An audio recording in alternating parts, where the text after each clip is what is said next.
Use the biggest part. If you stop, you are cutting. If you stop, you are cutting. Your top is starting from here to here.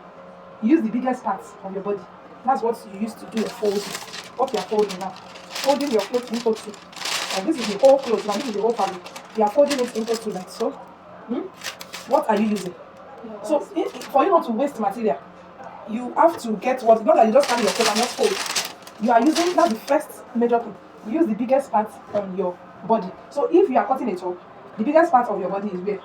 Your bust. If you are cutting a gown, the biggest part is what? Your hips. That is for some people.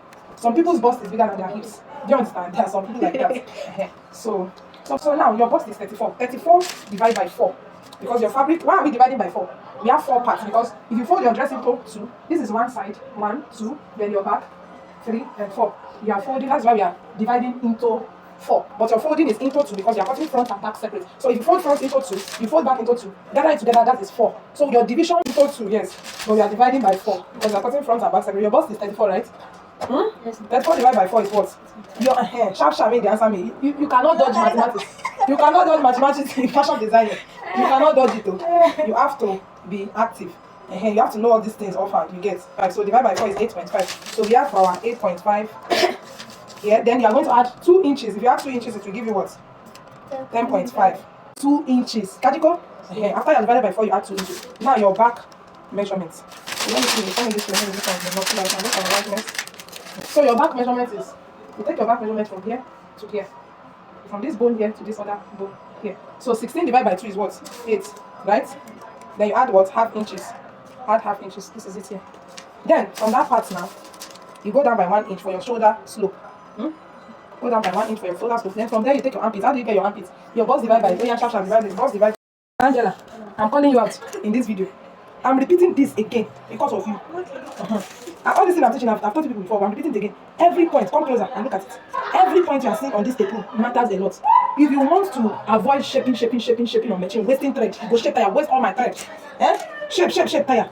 Whatever you get, use your calculator. Whatever you want to cut, have it at the back of your mind that I want to get it right. I want to get accurate thing. Do you understand? I want to get accurate measurement. Use your table, use your exact measurement. Divide it, whatever you get. Now you divide your bust by 6, right? Gives you what? 5.6.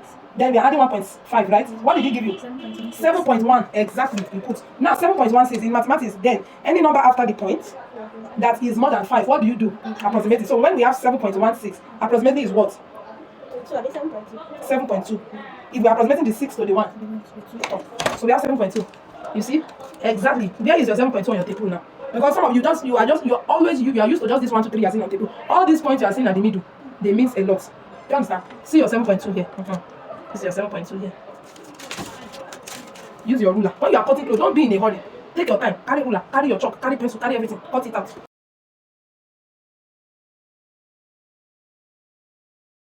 See your armpits. Are you getting it, madam?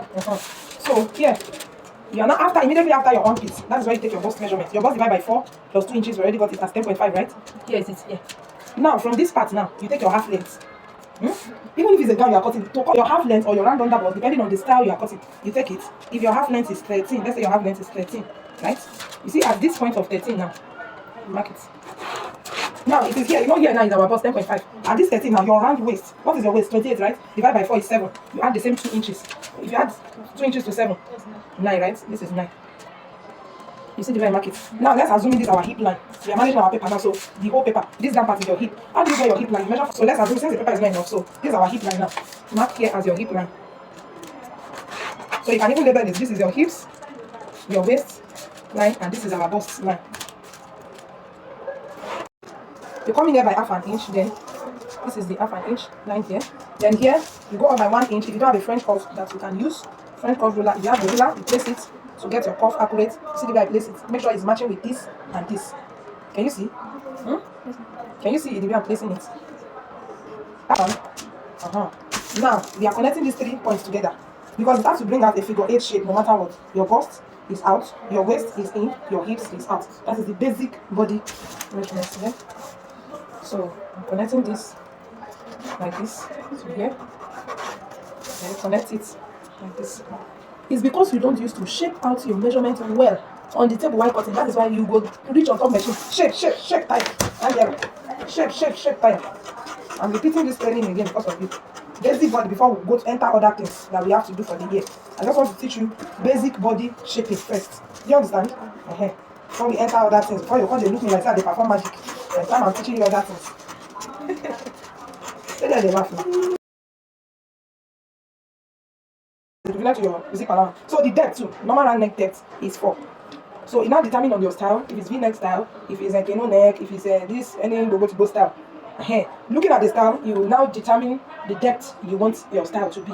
For the back, the same 3 applies to the back for the width. Then the depth of your high neck back, you want high neck back, the depth is 2.